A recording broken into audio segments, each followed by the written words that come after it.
Guys, welcome to a brand new episode of the Football Economy. I'm really honoured and excited to have somebody very special on the show today. One of the pioneers of the modern day YouTube fan channels. I've got Chris from Redmen TV. Chris, how are you?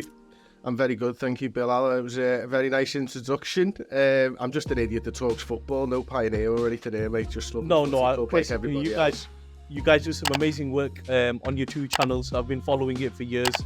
The reason I wanted to get yourselves on were, I wanted to touch upon multiple things in this episode, like Liverpool, where they're going, the ownership model, the director of football issue, even if is it an issue. But what I want to start with, and I start this every time I have somebody from a fan channel on, is how has social media and YouTube changed the way fans interact with their clubs and keep up to date with their clubs? Wow, okay.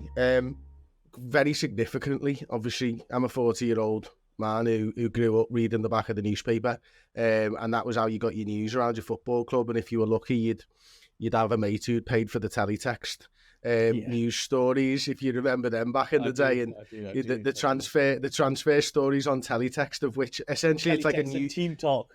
Yeah, it's essentially like a news now headline, which is there like clickbait, and you decide whether to pay for that one headline or not, and like someone would always have paid for it, and you'd maybe take it in turns and stuff like that to get your transfer information from teletext, which was ridiculous, to be fair.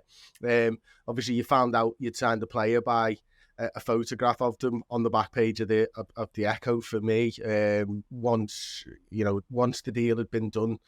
Sometimes, pre-season, for example, you might have a byline with the score. There'd be no teams. You'd never find out who was playing. You just might see Liverpool won 1-0 against Preston North End in a friendly this weekend, and that might be all you knew about it. You might not have even known it was going to happen. So it changed significantly. Obviously, I think Sky Sports has got a lot to do with that, obviously, the Premier League and everything else. But Sky Sports News and the 24-hour news cycle, 365 days a year, is sort of added to the fervour around football, hasn't it? And, everyone wants to be up to date. And so we go seeking these things. And I think with the expansion of the internet and with YouTube and everything else, people have just been able to take, and this isn't just football, this is any sort of medium really. If you're interested in something, you can go down that into a tiny niche that is just for you, essentially. So I'll give you an example. Sort of back in the day with my mum or something like that, who watches terrestrial TV, everyone would know the most famous people in the world, maybe it's Beyonce, and everybody knows Beyonce. But the biggest YouTuber in the world might be Mr. Beast. And I guarantee you that my mum and dad have never, ever heard of Mr. Beast. And probably, most people's parents won't have heard of Mr. Beast, and yet also the biggest thing on the internet at the same time. So this sort of being able to compartmentalize your interests has been brilliant, because you've been able to go deeper and deeper and deeper into what you love. And what I love is football, and I'm sure what you love is football. So you're able to just take that further and further, and fan channels are part of that. And social media is obviously used for that as well. I think it's, just to kind of touch on that, Chris, I think it's crazy, so as a Manchester United fan, and over the last 10 years, with the rise of social media, and I think Liverpool fans got a bit of a taste of that with the Casado deal a few days ago. We were going to totally separately. What I found is it's just constant. It's constant. You could be off. Twitter is where a lot of the football news and things happen in real time. If you're off it for 2 days, you could literally miss so much that has gone on. And where I see the problem with it is just generally with the reporting side is things are made up. So I'll give you an example. Let's just make an example of. Let's say Liverpool today are going to get linked with, they are signing Declan Rice, right? We're just making this up. And an account with some sort of credibility is going to say or a journalist, i.e. from The Athletic, is going to say Liverpool are in for Declan Rice. It's going down. Looks like it's on. Other accounts will jump onto that, and what will happen is they'll start pumping out news. We've heard this, we've heard that, and then fans build up really high expectation. And the club at this point have not said we're in for it, we're not in for him, you know. And by the time the club come round to like addressing it, it's fucking out of control. The whole thing is out of control. And if they don't sign him, protests are happening. He needs to go. He needs to go. He's a waste of time. It's such an over exaggeration, which I just can. And then I don't know whether you've seen. I've been seeing this a lot because in my day job I run a social media agency. Now the new trend, what we've seen is there's just constant Twitter Spaces happening constantly. People are doing Twitter Spaces, maybe 2-3 a day, and people are just getting carried away with rumors. It's like the transfer market is an industry in itself. You know, the reporting on it. What are your thoughts around that? Do you think I've? Yeah, I think you've summed it up pretty well, to be honest with you. I think, you know, there was the industrial age and there was, you know, all these different ages, the Bronze Age and stuff like that. And I feel like we're in the misinformation age at the moment, to be honest with you, with the way that the internet is going and stuff. And it's very difficult to verify stories. And I think as football fans, to take it to that, we like to make hard, fast opinions based on absolutely nothing. And I think if you were in your day job and you were trying to analyse, you run a social media agency, you were trying to analyse the analytics around somebody's social media campaign, you'd need the numbers, you'd need the amount of videos, and you'd need the money that was spent, and you'd work out whether that was cost effective for somebody. What we have is a rumour, and then we decide whether the club are doing good or bad off the rumour. We don't have facts. We never understand the full inner workings and the conversations that are happening time and time again in football clubs. It's like getting a sum that might be 2 plus something equals something and trying to work the answer out. And you are unbelievably steadfast in your opinion that the answer is 4 because you've made up that the other part's 2. And therefore, you know, the answer's 4. When it's not the case, the answer was 5 because it was plus 3. You know, but we stick to these opinions that are absolutely outrageous. And we don't know. We live in a grey area as a football fan. And I remember a conversation from maybe 20 years ago between me and Paul, who I do Redmen with. And we were talking about if we won the lottery. And I think Paul said to me at the time, he's like, I'd give 20 million to Rafa Benitez. And I wouldn't say who you have to sign. I just want to know what's going on at the football club for the rest of my life. You know, you made a huge sum of money, and just to keep me informed, who are you actually interested in? I won't tell a soul. I just want to know, because that's what it is. It's born out of fear, and it's born out of love, and it's born out of hope for your football club. They're the 3 sort of driving emotions, aren't they, that you kind of want. And, you know, we're all scared of our football club dropping off. We all hope that our football club will do better.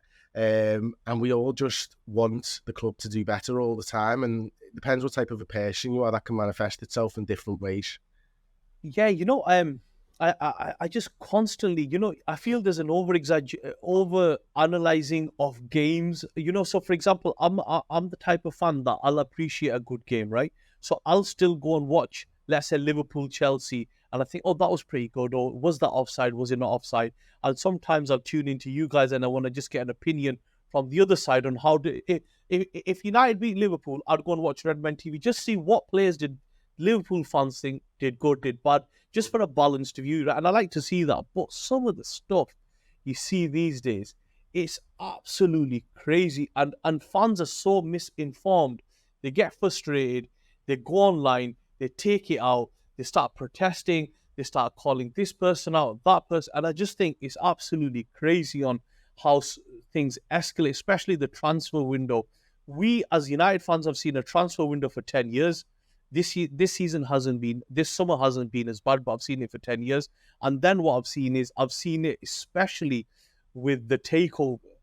And now, if the takeover and constant reporting or misreporting on something just to generate clicks, awareness, and then you get ex-players involved, they're getting involved, and you think, bloody hell, where is this exactly going? And it's just crazy, which kind of brings me to my next question, which is, do you think YouTube fan channels have led to an increase in toxicity or negativity around clubs, or do you think they haven't, or do you think not all but some?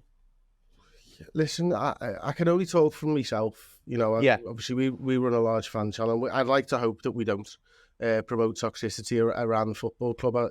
You know, me and Paul are generally speaking really positive people around the football club. There is always a tipping point where I lose my head, always. That point was about 2 weeks ago around the Casado and Lavia stuff, where I was like, I saw you stuff like, on that. It's too much for me now. This has just got ridiculous. But I also feel like I was probably one of the last ones to lose their head, not one of the first ones to lose their head. And in that case, I probably wasn't promoting toxicity for a long time. I think a lot of the discourse around football takes place on Twitter, doesn't it, as you mentioned before? And I was speaking to somebody, a guy called Johnny, who works in political communications. And I think he said this to me. I'm not trying to pass this off as my own or anything, but he works in political communications, and they obviously speak to people who are looking to get elected and things. And this is kind of, I think, quite a pertinent point that Johnny made to me, is that you've got people over here who are -10, and you've got people over here who are +10.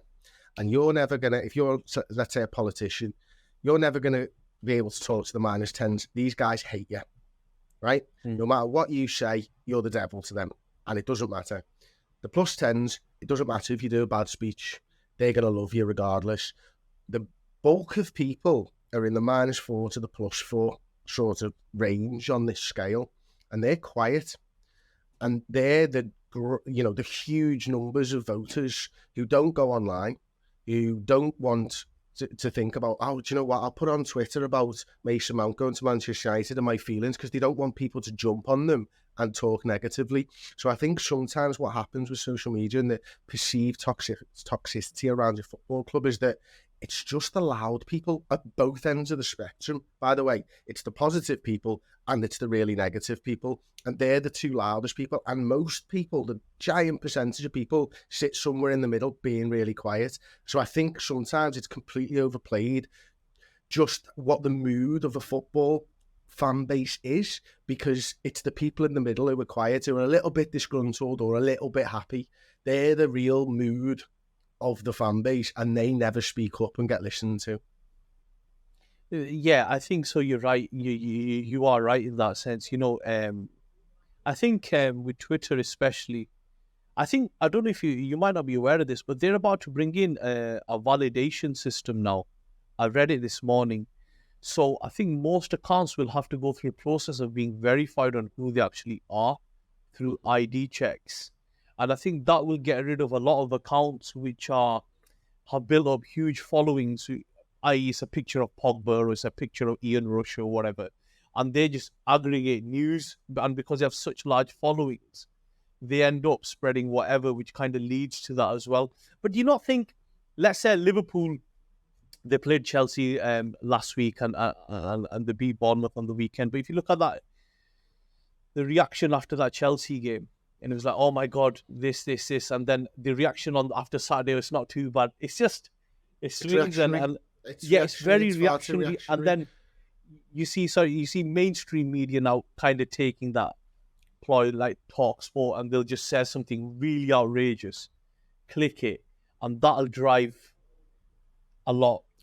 Conversation, ad revenue is where it comes back to, interactions, and this is what people are looking for, unfortunately. And we've always said that Redmen, if our views go up when Liverpool lose, we're kind of doing something wrong. And I think for the most part, we've been able to stick by that, because we're making content for Liverpool fans first and foremost, and that's always been one of our pillars of the business, is that we want our views to go up when Liverpool win. That's what we want, because that means that Liverpool fans are enjoying the content and watching the content. And, if we draw or lose, our views go down, and that's a good thing for us, because, again, the disgruntled fan, it's too much. I can't listen to anybody talk about that. I've got my own opinions and I hated it and I don't want to think about it. I'm going to move on with my life and think about the next weekend instead. And I think if you sort of take that, attitude into the content that you're creating, you might be able to tread a different path to some of the others. Now, of course, we're part of the interactions world, and I understand that. And of course, we talk about everything in much the same light that everybody else does. I just feel like for us, we we are positive people, and therefore our content isn't particularly toxic around it.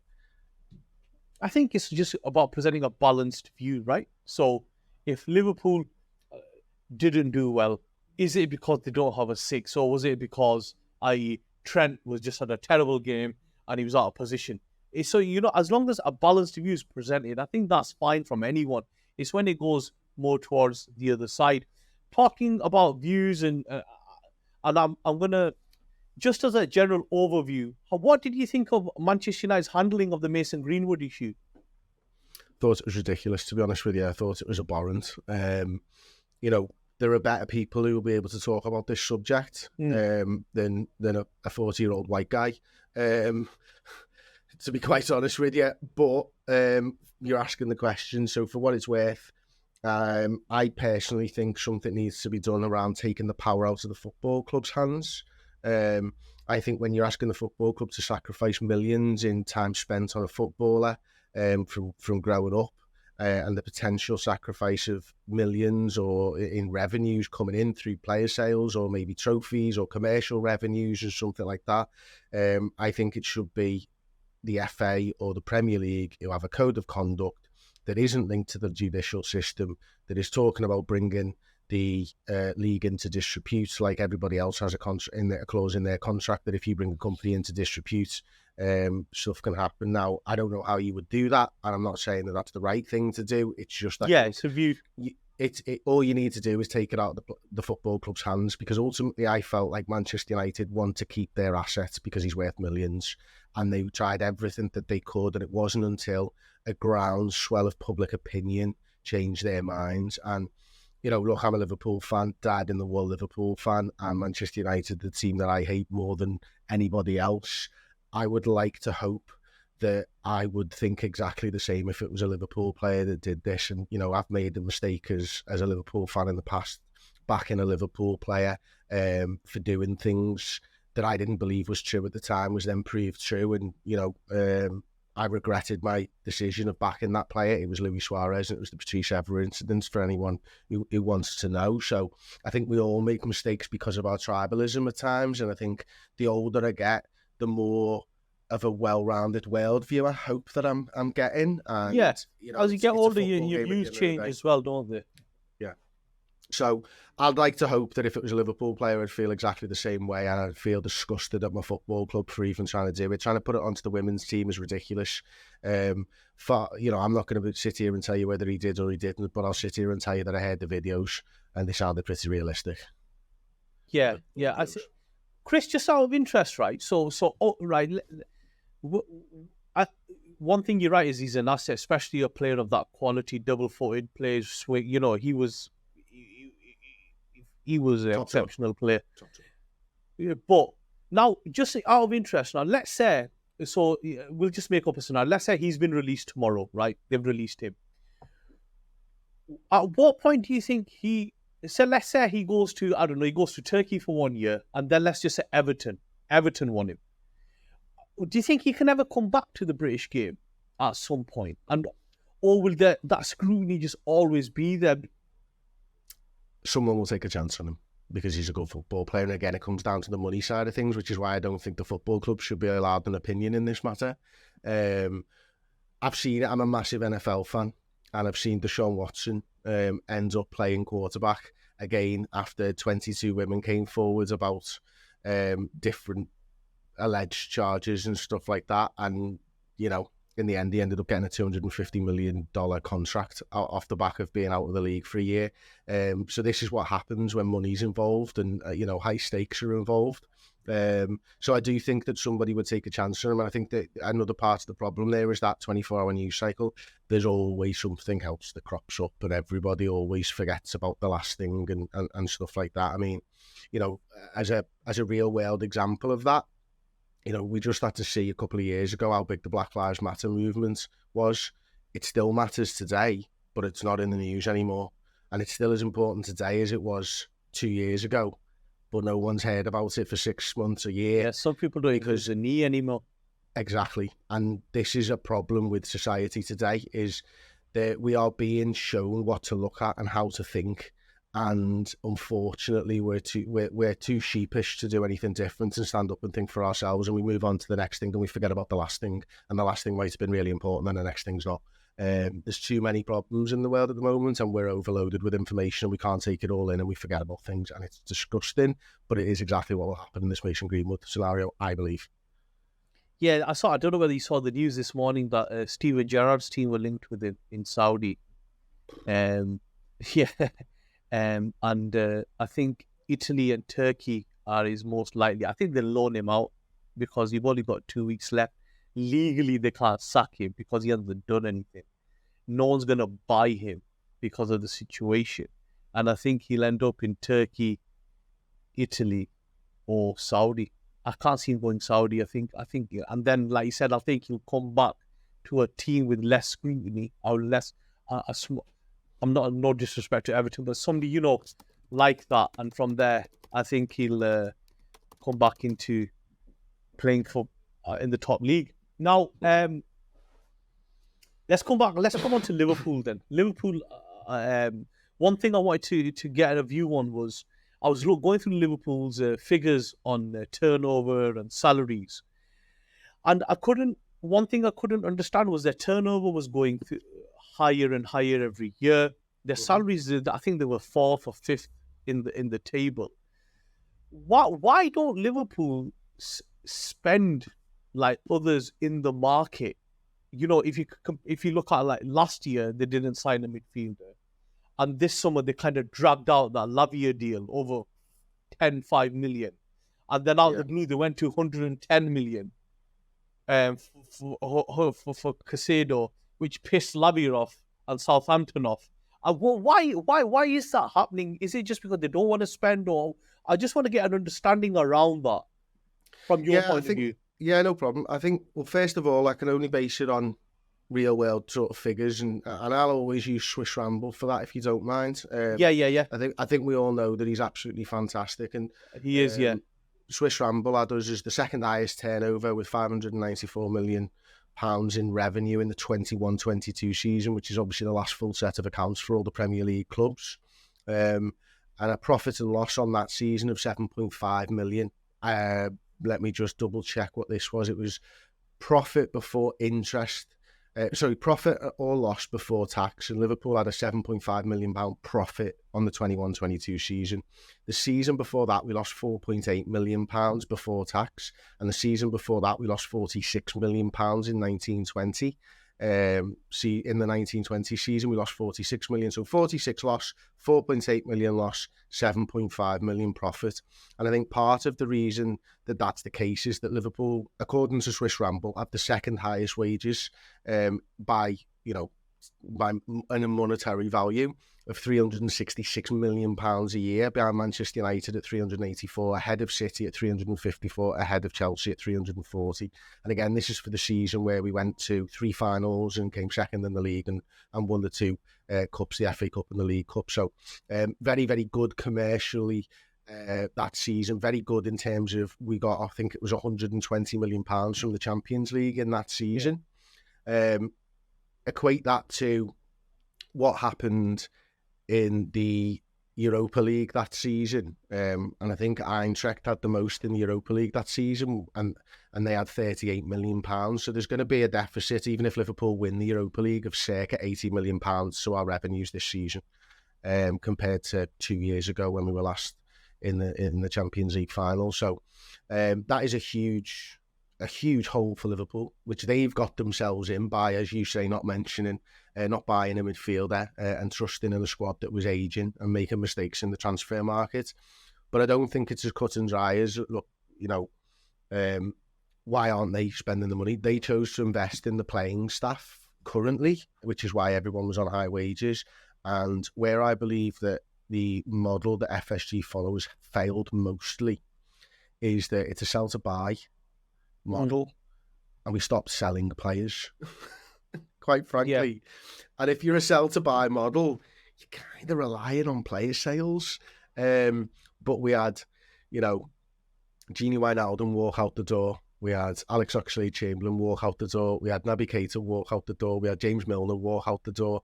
And I know the amount of money that these guys could bring in at the end of their contracts isn't the most, but Gini Wijnaldum was a £50 million player when he left, minimum.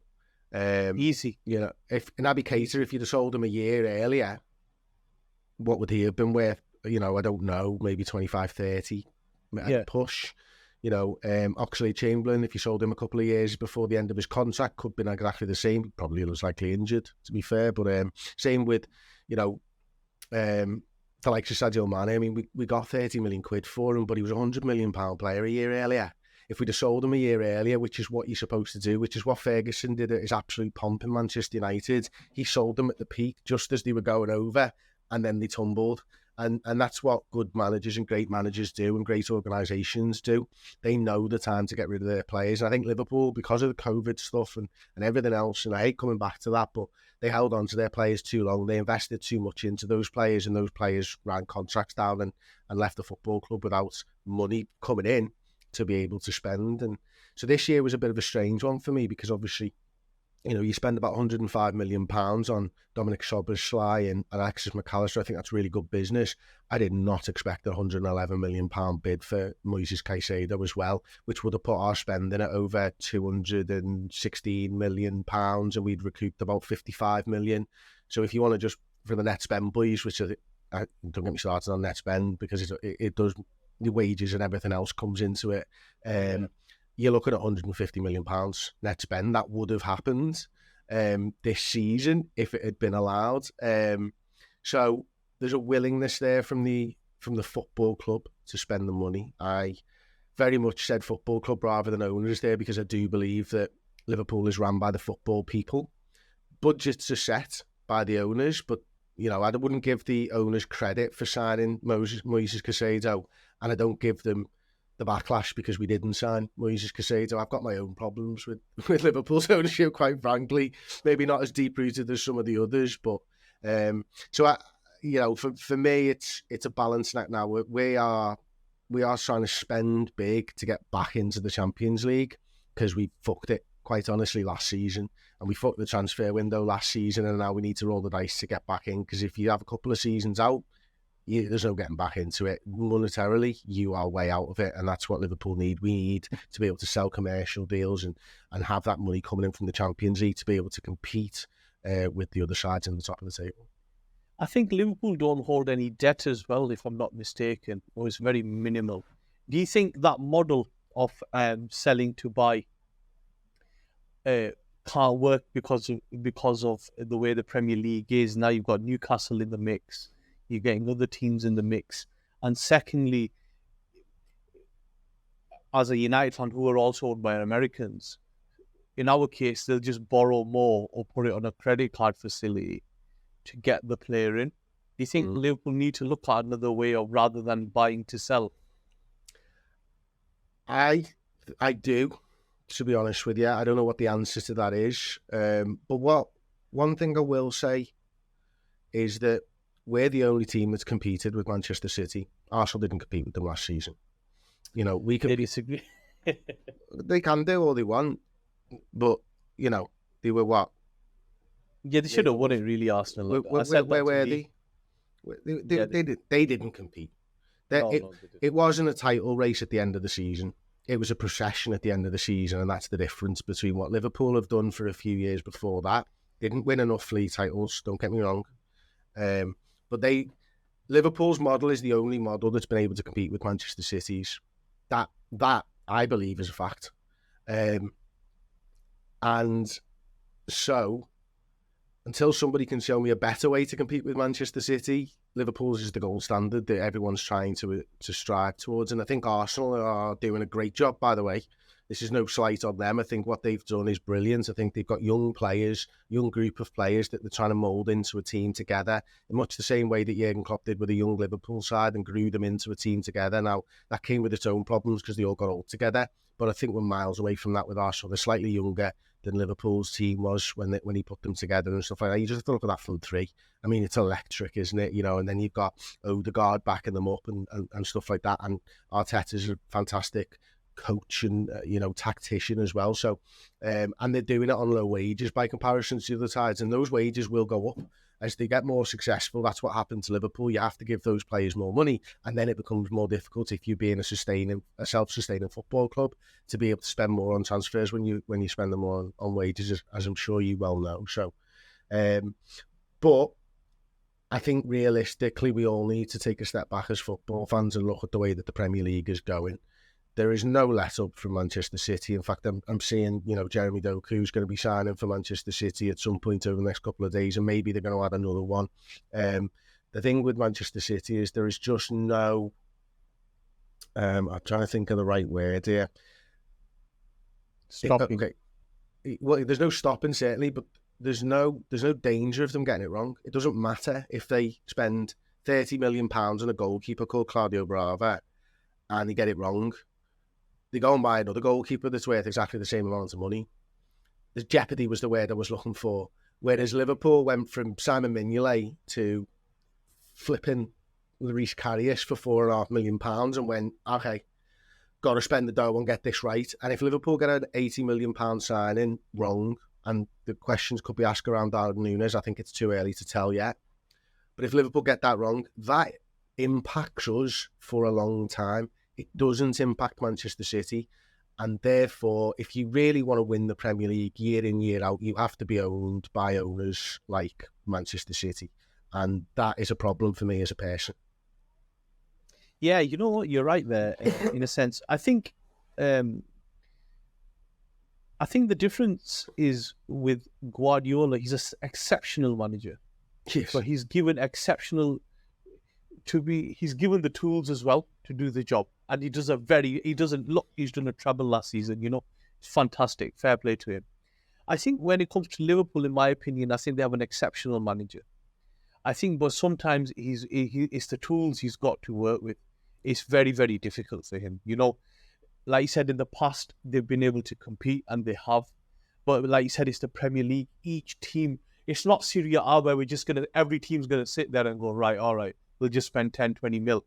Each team will go for it. They'll spend, look how much West Ham spent last year, and look where they finished.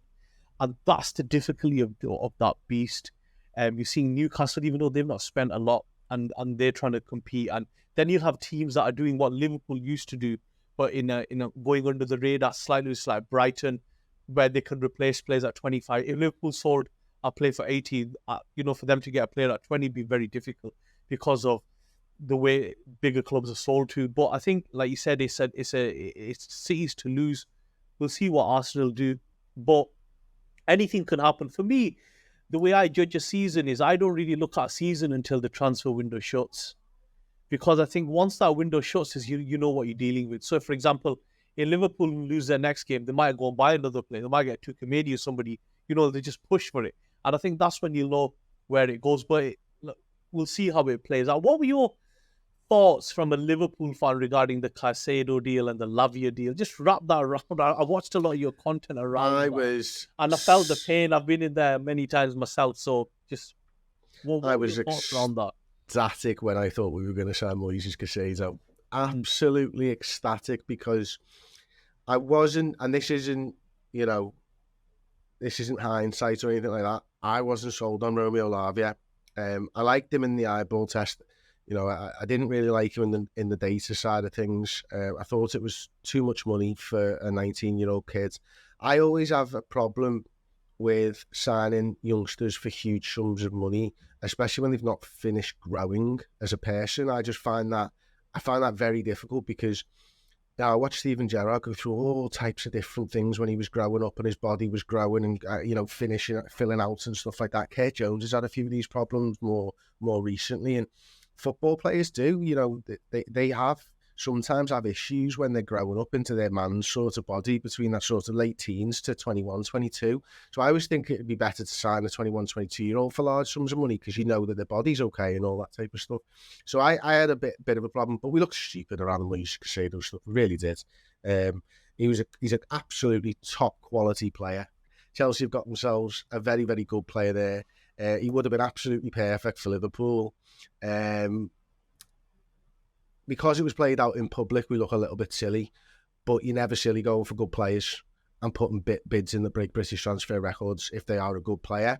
So ultimately, I think, Twitter wants and social media wants to turn Liverpool into the idiot here.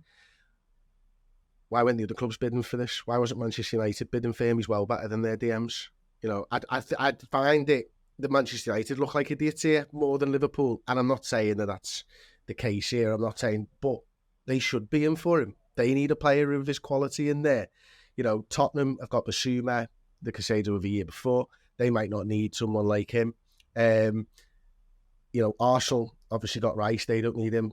Manchester City have probably got the best defensive midfielder in the world in Rodri, so they don't need him. But every other football team needs a defensive midfielder of Moise Casado's quality, so they all should have been in him. We got made to look stupid because 2 players sold Chelsea, and that's on us. But it was also on those football clubs leaking it out. Liverpool would have wanted that done behind closed doors.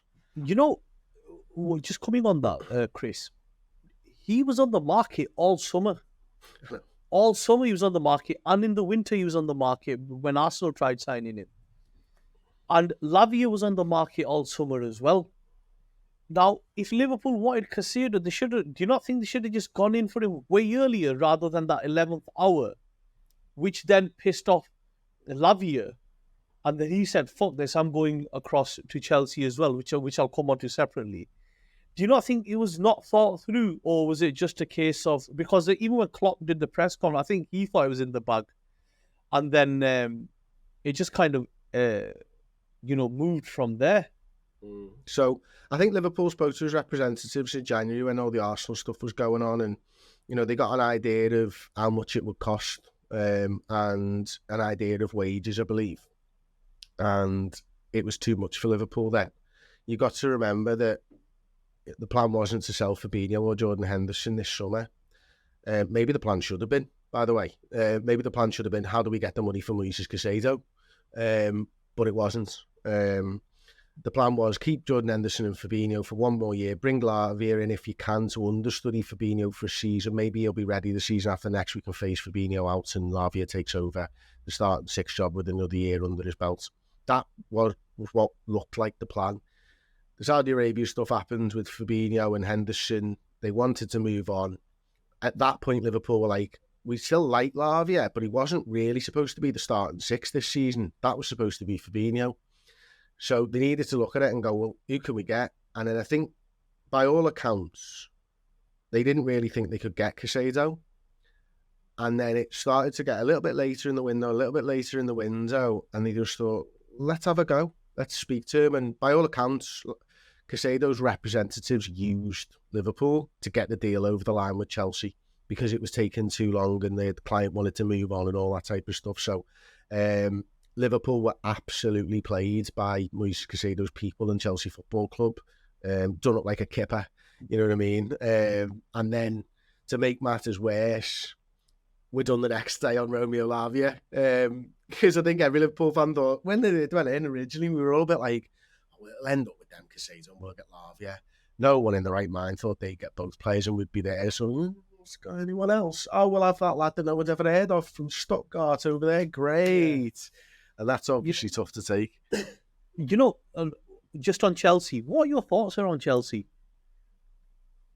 From how they're operating, and from a view on how they're gonna, as a football club and what they're doing on the field as well. What are your thoughts around it? Chelsea were always alluring to themselves, really, weren't they? They were the one team in the Premier League that could sack their manager and get better consistently. Sack the manager and win leagues. Sack the league winning manager and win more stuff. Sack a really great manager and then get an absolute useless fooling to win a Champions League. And that's, going back a little bit to the 2012, was it Champions League rather than the more recent one? And then bring in managers that they hate, like Rafa Benitez, and still win European trophies.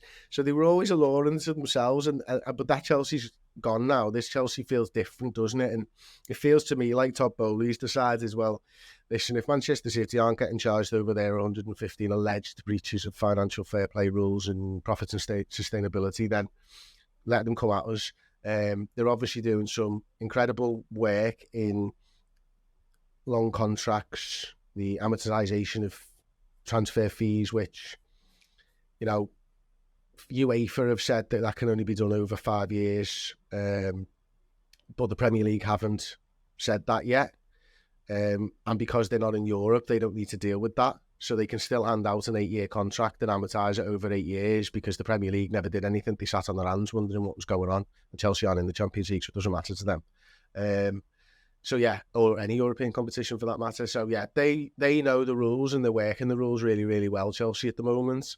I do think it's a little scattergun. I think the two signings that they've made in Lavia and Casado's a brilliant signing. I think, the January ones and everything else, good luck with them. I'd rather not have them tied down to 7-year deals, to be honest with you. But they do have some really good players there as well. And they've got a great manager as well. Good manager. So I do think that if he is given the time, and there's a big if there, he will get things right. But also, if they lose the next couple of games, it's Chelsea Football Club and they'll probably just sack him anyway. Chris, I look at Chelsea, right? And they were like, they had Thomas Tuchel in charge. He's one of the top managers, right? Tactically, this, that. I saw him the 2 finals he played against Liverpool. I thought, you know what? The guy's a good manager. He sets, so he's top draw, right? They were European champions. And now they've spent like nearly $1 billion. And I look at the team and I said, where's the $1 billion gone? Who's he? Who's that? Yeah. Honestly, I watched him against West Ham. Sorry, my light just keeps going off. I'm going right. So I watched him against West Ham. And I watched him against Liverpool. And I was like, bloody hell, like, this is just they look like, to me, when I watched them against Liverpool, they look like a team that just got promoted and had a couple of good players. James, Sterling, they were good. And they just look like a team, and just like young lads running around, just missing open nets, bit of energy. And then against West Ham, I was looking at thinking, this does not look like £1 million has gone into this. It just looks crazy. It's so bizarre, isn't it? I mean, it says a lot that I thought Chelsea were the better side against us, so I don't know what your opinion of us was when we played Chelsea. You thought they were a promoted side. I'm a United fan, and I've got no problem in saying what's right is right. I thought Liverpool were really good in the first 20 minutes, right? And that goal that got disallowed for whatever reason, I think that would have swung the momentum. Obviously, like you've just said, you're dealing with a very good manager in the opposite side as well. He's not stupid, is he? He made some changes, and I think Liverpool just couldn't get their heads around the change, which is fine. First game of the season, things can happen. But when you look at their squad depth and you look at the team that they've got on the pitch, you think, to me, they look worse than when they were winning the Champions League. Yeah. I just don't see where the money's gone. Like, some of their players I've not heard of. That Jackson up front they had, and I think, bloody hell, there's a lot of pressure on these guys. They still got Lukaku as well. Yeah, he hasn't got a squad number. He hasn't got and they can't get rid of him because nobody wants him. Everyone's writing and saying we don't want him. He's going to end up in Saudi, I think, or somewhere like that. It's ridiculous. I mean, he's a top quality striker. He misses a lot of goals. Don't get me wrong. He's not a lethal striker, but he'll get you goals. Yeah, I think the problem with him is we had him as well. I think the more technical managers want a player that's got a good first touch, which he hasn't. And he's the type where you just load him in the box and he'll just throw his weight around, which is fine. It'll work for some teams. Thing. Obviously, we obviously Everton had him, so we obviously keep an eye on the noisy neighbours and stuff here. And I always felt like his body isn't of a striker that people want, the type of striker that he is. He is a Jamie Vardy. He wants to run in behind and take a shot on goal, but he keeps getting, like, Manchester United, I thought was probably one of a good example of this. Is he's not a hold-up play kind of a guy. No, this isn't, as you say, his first such a shite and his second to tackle. So he's got absolutely no chance for playing those types of roles. And unfortunately, the way that people defend nowadays, you get less and less opportunities against sides that are potentially worse than you to run in behind. You might get the odd, chance against Manchester City or a Liverpool or Manchester United if they're playing a high line. High line, yeah. But, over the... Yeah, but those teams don't exist further down the Premier League table, and that's what he was always good for, is a bit of a flat track bully. We when Solskjaer came in charge, we played Arsenal in the FA Cup, and Solskjaer played him on the wing, and he had Alexis Sanchez in the middle, and he caused drive because he just kept running in behind, diagonally. Very, very. I'd say he's a good player. I wouldn't say he's a world-class player. Yeah, just coming on to then back to Liverpool. Obviously, Liverpool had a very successful transfer kind of operator, Michael Edwards. What do you think his impact was, and what was his reasons for leaving, which have never been kind of discussed? I have no idea. I've no idea why he left. But for anybody that doesn't know, Michael Edwards was brought into the football club in, I think, maybe 2011. I think he took over the director of football role that was made in maybe 2016, something like that. He was a link between Jurgen Klopp and Liverpool's emerging data science departments. And I think Liverpool were probably world leaders in using data in football. I think, Manchester United back in the late 90s went big with Prozone, if you remember that one, and they were the data leaders at the time. For some reason, over the years, Manchester United got away from that, but Liverpool, obviously being owned by FSG, wanted to bring in the Moneyball sort of style thing from the Oakland days, yeah. And Michael Edwards became the guy to instigate that. We had a guy, a lead data scientist called Ian Graham, who was one of the cleverest blokes on the planet by all accounts. And he had a team of incredibly talented data scientists, one of which is Will Spearman, or was Will Spearman. He's now the lead data scientist himself because Ian Graham left, which is a whole thing as well. Will Spearman was literally a nuclear physicist at Cairn, and these bring these talents to football, and understanding data and space on the football field and tracking and all these types of things. And what Michael Edwards did is he was able to speak to the data department, understand what the data department was doing, understand what Jurgen Klopp wanted, and was able to mould that into Liverpool's transfer strategy and transfer committee. And he had tons of success. Obviously, Mo Salah and Sadio Mane were brought in for relatively cheap fees, maybe about 70 million quid for the both of them in successive seasons. Then obviously big money spending on Alisson and Virgil van Dijk, which was funded by Michael Edwards' sale of Phil Coutinho to Barcelona. So he was able to get great money for players and spend that money wisely without making too many mistakes across 5 or 6 years. I mean, the big one really is probably Naby Keita. Still question marks, of course, as I mentioned earlier, about Darwin Núñez and stuff, but there's a writer in the Liverpool sphere who's absolutely unbelievable called Paul Tompkins, and he's collated data over all the Premier League clubs over all the Premier League years, and he reckons, to roughly speaking, in layman's terms, about 50% of a transfer working or not, looking at every transfer in the Premier League. Yeah. And we were up to probably 90-95% with Michael Edwards, which is why we were able to challenge at the top of the table for so long on relatively minute budget compared to everybody else. So Michael Edwards was a huge loss for Liverpool, and the rumours were that he stopped getting listening to, and more power was being given to other people at the football club, namely Jurgen Klopp. And they are just rumours that I've heard. I've got Liverpool fans that said the same. A lot of my friends are fans, and they said the same thing. Yeah. So look, if you look at it from the outside, that does seem to be what's happened.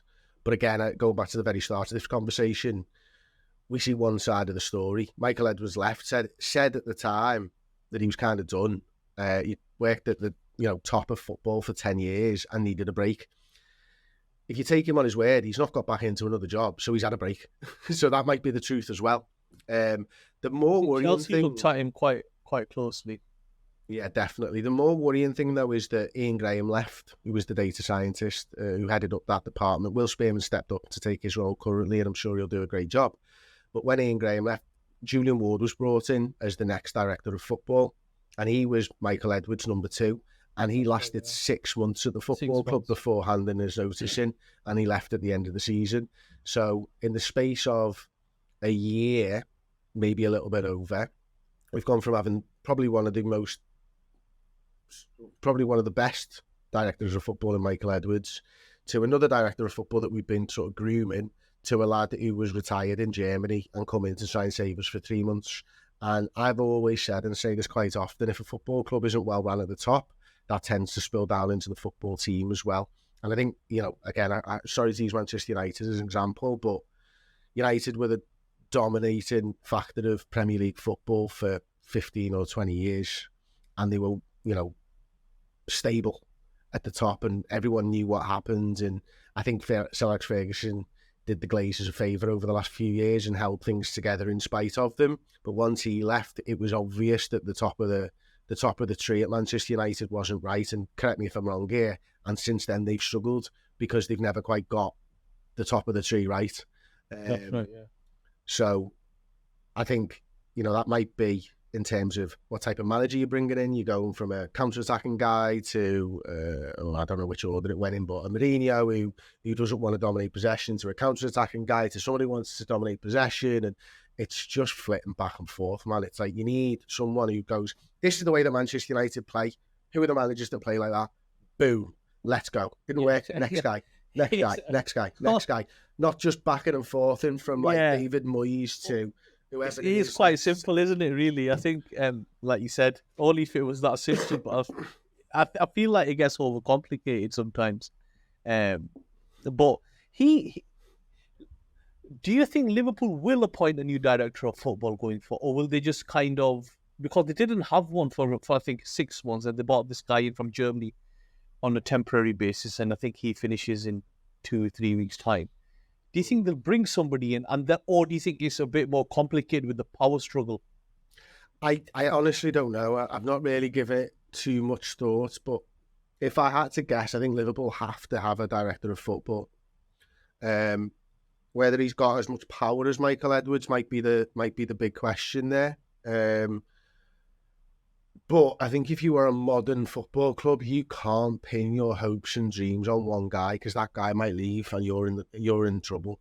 And I think, you just have to look at, again, Manchester United and Arsenal, and what happens when somebody with so much control, and Everton with David Moyes, somebody who's got so much control for so long leaves a football club.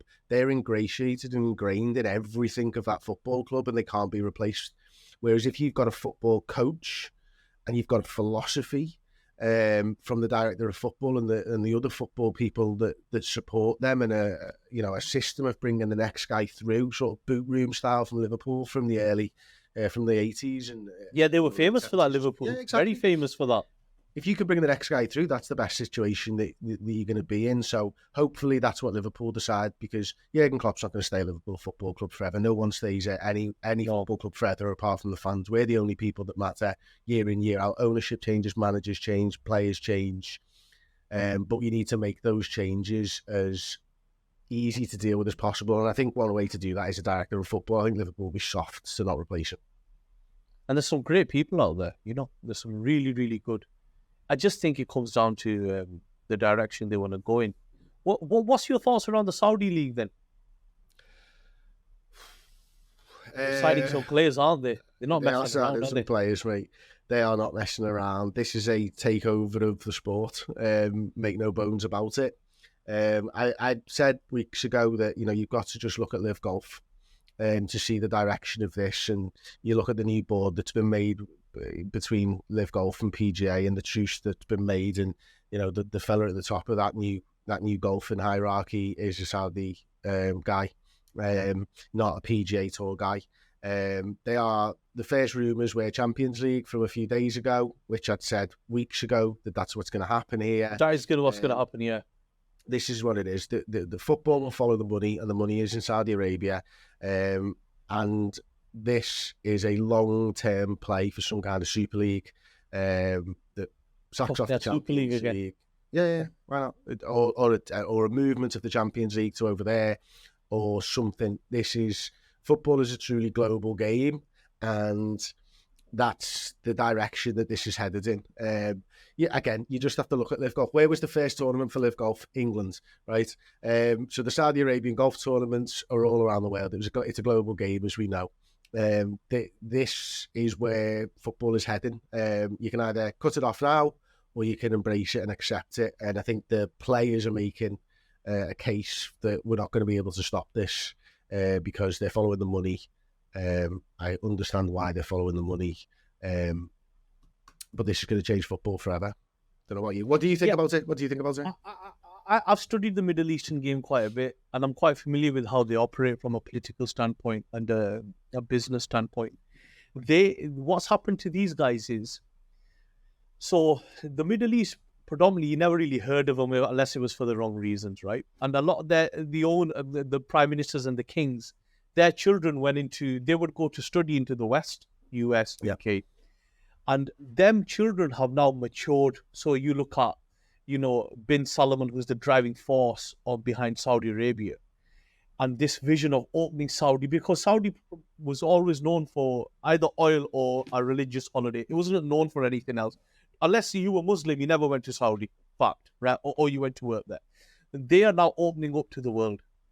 And what they're doing is they are cleverly, and you saw that with the World Cup and how they did that World Cup. And we're forgetting it was in November. The way the showcase event they put on, they wanted it to be the best in the world, and it was a great World Cup. Now what you're seeing is they're opening up, and the way they're opening up is they're embracing, modern things. So now with the football, what they're going to do is they're going to cleverly over time build a brand. You've already seen it's been signed to DAZN in the UK. You can watch it. They're getting television deals, and the next step for them will be to get into the Champions League. Whether they paid, one of their companies becomes a sponsor like Gazprom, whatever, they'll make it happen, and they'll slowly become part of one of the top 5 leagues very, very quickly. These guys want to escalate, and they want to escalate quickly. It's not like China, where China run out of money. These guys, excuse my language, do not fuck around.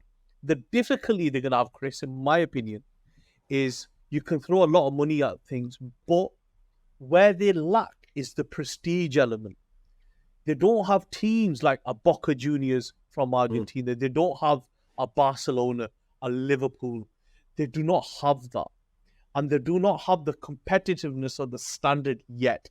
So that's what they've got to figure out. And I still think, in my opinion, it can't become the biggest league because of that. If you look at our leagues from the Premier League all the way down to non-league and even below that, we get crowds all the way through. You see YouTube football teams are getting 1,000 people attending. Then we've got the prestige of the big games. We've got big players, iconic moments, and that you can't buy. And I think that's where they will very quickly become a top 3, top 4 league, no doubt. The next step for them is to get into Europe. They'll get into the Champions League, no problem. They'll just make it happen. They'll say, look, the distance, forget the distance, whatever, let's get it. And then they'll do that. But I can't see them becoming the biggest league. I just can't. I don't know if you agree, but that's I agree with you. No, I fully agree with you there. I think the difference between them and the MLS right now, though, is that it was a game that Saudi Arabia loves, and everybody in Saudi Arabia loves football, and the crowds. That is a big difference. Exactly, massive gates, and that's the difference between MLS. This isn't a sport that they're trying to start. This is an existing sport that they're trying to make better.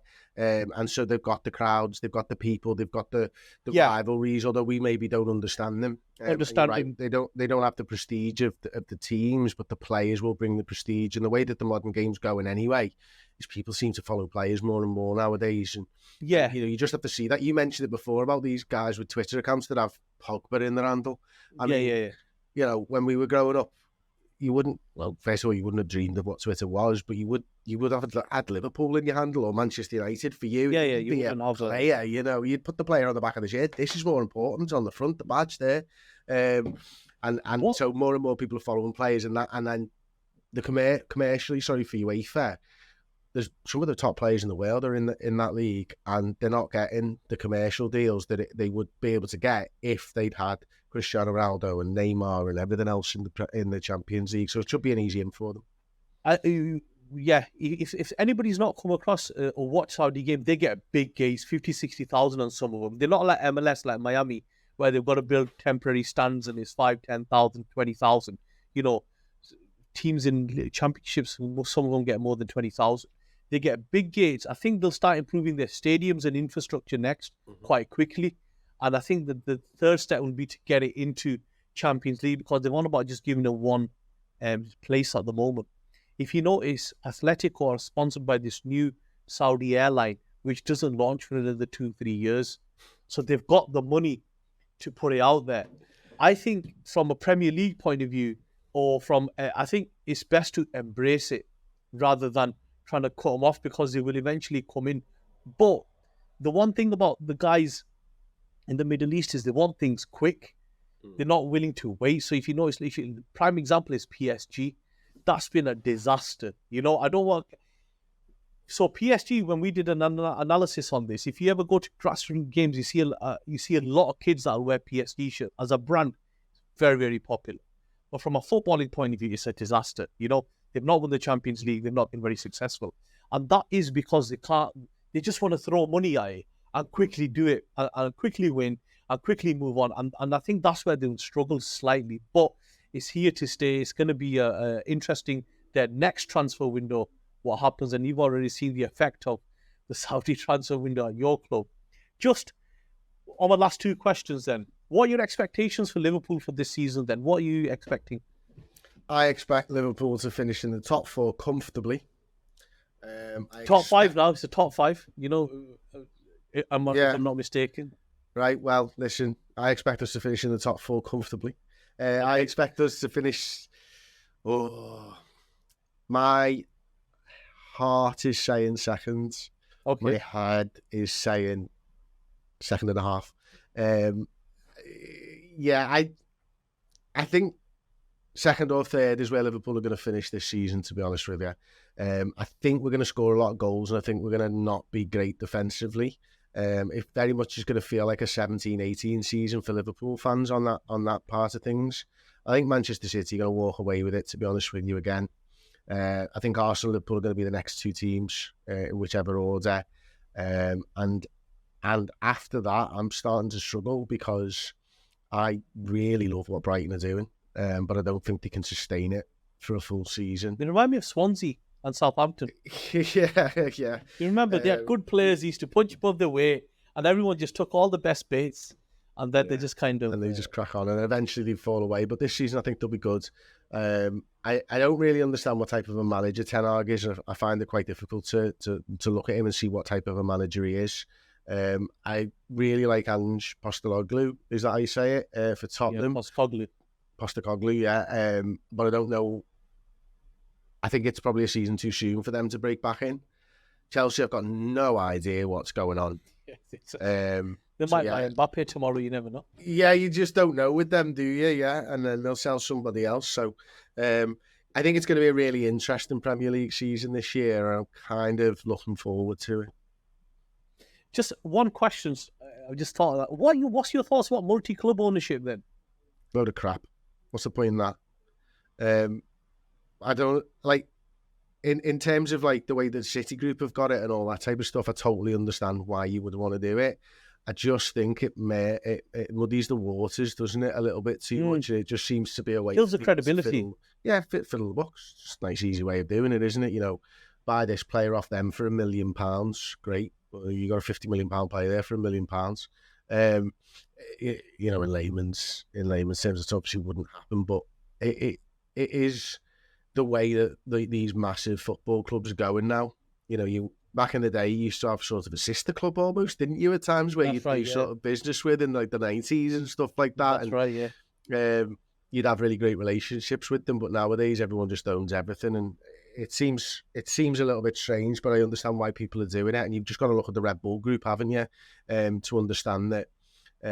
Is it Red Bull Salzburg and RB Leipzig? They're the two teams in Europe that do an incredible job of coordinating the developments of their players. Yeah, of course, and rightly so. They cheated to get into the Bundesliga.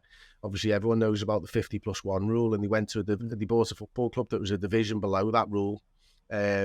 So that rule only exists in a certain amount of divisions in Germany. They bought a club from underneath with a derelict stadium nearby. They ploughed loads of money into RB Leipzig. They bought the stadium. They picked this empty stadium up. They grew through the league, spending more money than all the other teams in the Bundesliga 2 added together, I think, at the time, a few years back.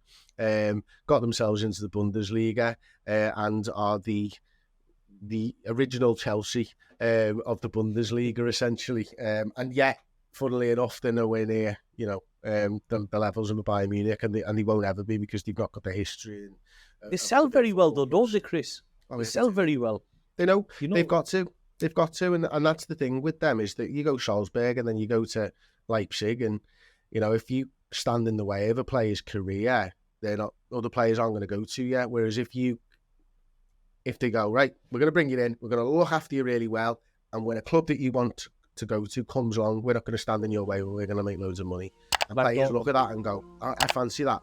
I fancy the idea of doing well in the Bundesliga, playing at a really high level, and then you being willing to let me go to a club that I want to go to, and to more people. And it's a self-fulfilling prophecy in that regard. More people want to go there because they know they're not going to stand in the way. Chris, it's been an absolute pleasure. You've given me so much time today. How can everyone get in touch, follow you, except for you? What's your social handles, yours? Mine is Mr. Blood Red on Twitter, and No wonder I couldn't find you. Yeah, Pajak82 on Instagram. Obviously, you can just get us at the Redmen TV if you like the cut of our jib and you want to watch more Liverpool-related content with biased sunglasses on. We're there all the time. Win, lose or draw. Just football fans at the end of the day talking about the club we love, like everyone else. Fabulous. Chris, thank you so much. We'll definitely try getting you on halfway through the season, see how things have gone. But thank you so much for your time. Pleasure, mate. Absolute pleasure. Lovely to meet you, Bilal.